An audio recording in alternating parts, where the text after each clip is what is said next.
Oi gente, tudo bem? Eu sou a professora Ana Clara e hoje eu tô aqui para te dar um help em geometria plana. Primeira coisa que a gente vai falar é sobre as noções primitivas da geometria plana. Na verdade, são três: ponto, reta e plano. São definições que a gente aceita sem contestação.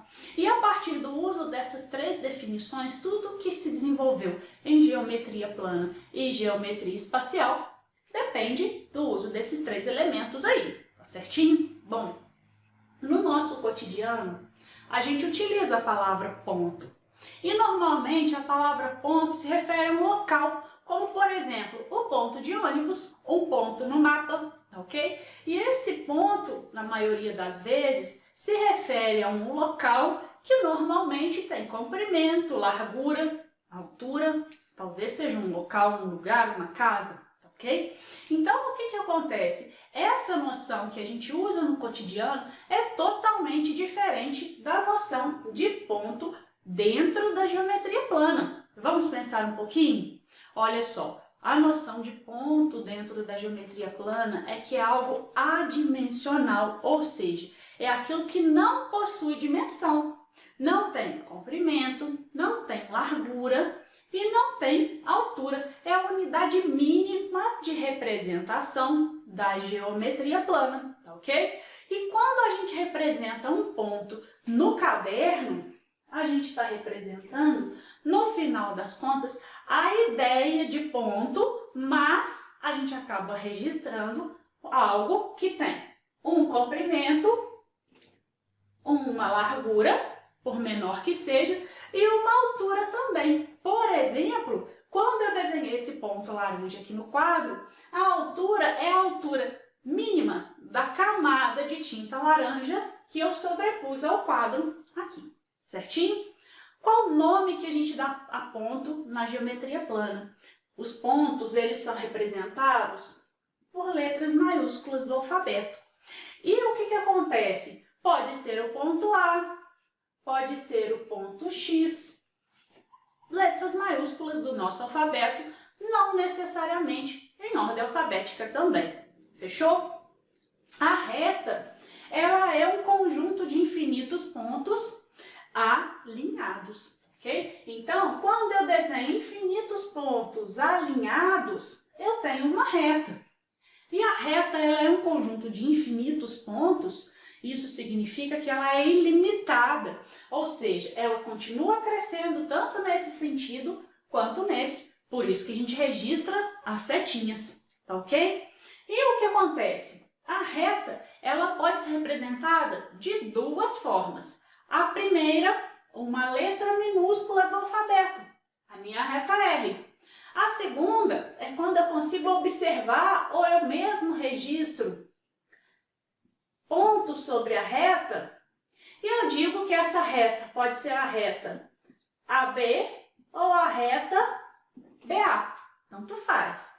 E para a gente não confundir a escrita de dois pontos seguidos com a representação de uma reta, a gente escreve uma setinha indicando o crescimento nos dois sentidos. A reta AB e a reta BA também são a representação da reta R. Vamos pensar um pouquinho? A gente vem de cá em linha reta, chega em A, passa por B e continua seguindo para cá em linha reta. Essa é minha reta AB. Eu venho daqui alinhado, passando por infinitos pontos, chego em B, passo por ele, chego em A, passo por ele e continuo seguindo de modo alinhado ali. Ou seja, eu desenhei a mesma forma geométrica. Então, eu posso representar uma reta de duas formas, por uma letra minúscula do alfabeto ou por dois pontos pelos quais essa reta passa, desde que eu coloque uma setinha indicando o crescimento por dois lados e não é necessário colocar na ordem alfabética. Nesse caso, a reta AB e a reta BA representam a mesma coisa. E o plano, ele é um conjunto de infinitos pontos que formam uma superfície e não apenas uma linha. E a gente representa o plano por um polígono, mas a gente tem que pensar que o plano ele forma uma superfície também ilimitada. Então, vamos pensar aqui, a superfície do meu quadro, imagina que essa superfície, ela não tem uma altura, ela só tem um comprimento e uma largura ilimitados, ou seja, é uma superfície que corta o nosso universo inteirinho. Esse seria um plano, ok? E aí o que acontece? Para representar um plano, a gente usa uma letra do alfabeto grego. Essa letra é a letra alfa, a gente poderia colocar a letra beta ou outra letra qualquer do alfabeto grego. Guardou aí?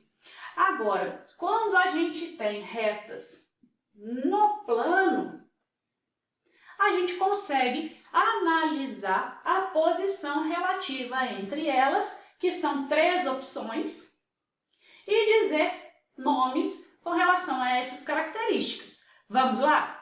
Olha só. Retas paralelas são retas que possuem a mesma inclinação. Olha só, uma está do ladinho da outra. Isso significa o quê? Que essa reta aqui, ela cresce infinitamente para cá e para cá, e essa reta também cresce infinitamente para cá e para cá. E pelo fato de elas terem a mesma inclinação, né, e estarem separadas uma ao lado da outra, a gente consegue dizer que elas não possuem nenhum ponto comum. Essa é a definição de retas paralelas. 2 retas que estão no mesmo plano, possuem a mesma inclinação e nenhum ponto comum. Agora, quando a gente tem 2 retas no mesmo plano e elas possuem um único ponto comum, a gente diz que essas retas são concorrentes. E a gente encontra retas concorrentes no plano quando a gente tem 2 retas com inclinações diferentes. Olha só, vou fazer esse desenho aqui e depois vou fazer um outro para explicar uma noção interessante. Olha só, essa reta aqui tem uma inclinação. Essa outra reta já tem uma inclinação totalmente diferente. E o que aconteceu? Elas se cortaram em um ponto. Deu para entender? Cortou em um ponto, retas concorrentes. E isso ocorre em detrimento de inclinações diferentes de 2 retas no mesmo plano. E agora alguém vai me perguntar o seguinte: e quando eu tenho essa representação, professora, de 2 retas no mesmo plano, o que acontece com essas 2 retas? Uma tem essa inclinação e a outra tem essa inclinação, inclinações diferentes. Mas eu não estou enxergando o ponto de encontro, ou seja, ele não existe? Ele existe sim. Lembra-se que a reta ela cresce infinitamente nesse sentido e nesse? Essa reta também vai crescer infinitamente nesse sentido e nesse. E se a gente fizer um pontilhado, indicando o crescimento da reta, das 2 retas, na verdade, a gente vai identificar esse ponto de encontro. Então, 2 retas em um mesmo plano, que possuem inclinações diferentes, elas são concorrentes, ou seja, se cortam em um único ponto, mesmo que a gente não esteja vendo. Guardou aí? Outra definição é a de retas coincidentes. Ela se parece um pouco com a noção de retas paralelas, mas existe uma pequena modificação. O que acontece? Retas coincidentes, na verdade, são representações para uma única reta. Então, o que acontece? Eu tenho a reta R e tenho a reta AB. Não são a mesma reta? Eu não fiz o mesmo desenho? Então, são 2 representações para a mesma forma geométrica. Como é que eu vou determinar, classificar, na verdade, retas coincidentes? Retas coincidentes são aquelas que possuem a mesma inclinação e pelo menos um ponto em comum.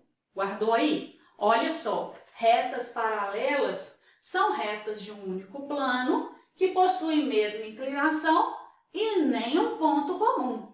Retas coincidentes são retas do mesmo plano que possuem mesma inclinação e um ponto em comum.